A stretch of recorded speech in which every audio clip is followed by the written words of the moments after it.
guys! Today I'm going to be starting a chapter book. This book is called Because of Mr. Terupt and it's written by Rob Buell. Part 1. September. Peter. It's our bad luck to have teachers in this world, but since we're stuck with them, the best we can do is hope to get a brand new one instead of a mean old fart. New teachers don't know the rules, so you can get away with things the old-timers would squash you for. That's my theory.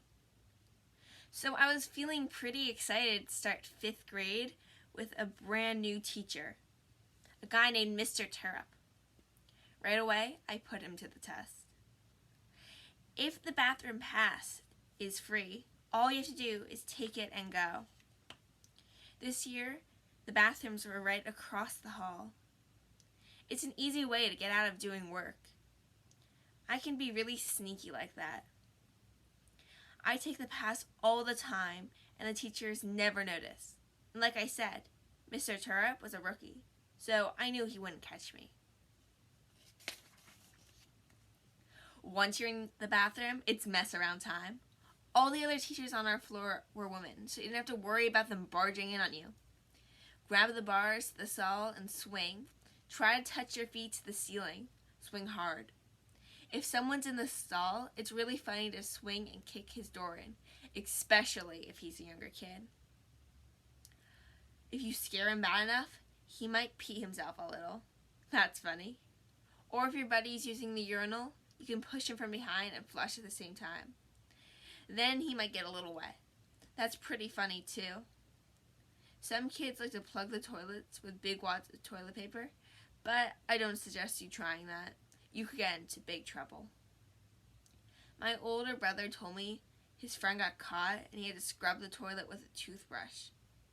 He said the principal made him brush his teeth with the toothbrush afterwards too. Miss Williams is pretty tough, but I don't think she should give out that kind of punishment.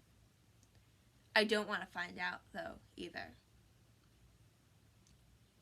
When we came back to the classroom after my 4th or 5th trip, Mr. Terupt looked at me and said, "Boy, Peter, I'm going to have to call you Mr. Peabody, or better yet, Peter the Peer. You do more peeing than a dog walking by a mile of fire hydrants." Everyone laughed. I was wrong. He had noticed. I sat down. Then Mr. Terupt came over and whispered in my ear. My grandpa used to tell me to tie a knot in it. I didn't know what to do. My eyes got real big when he said that. I just couldn't believe it.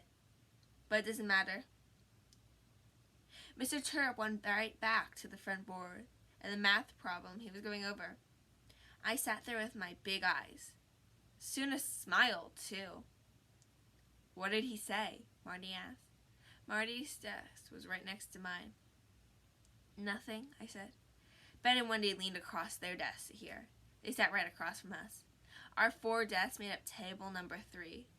Mr. Terupt called us by table sometimes. "Nothing," I said again.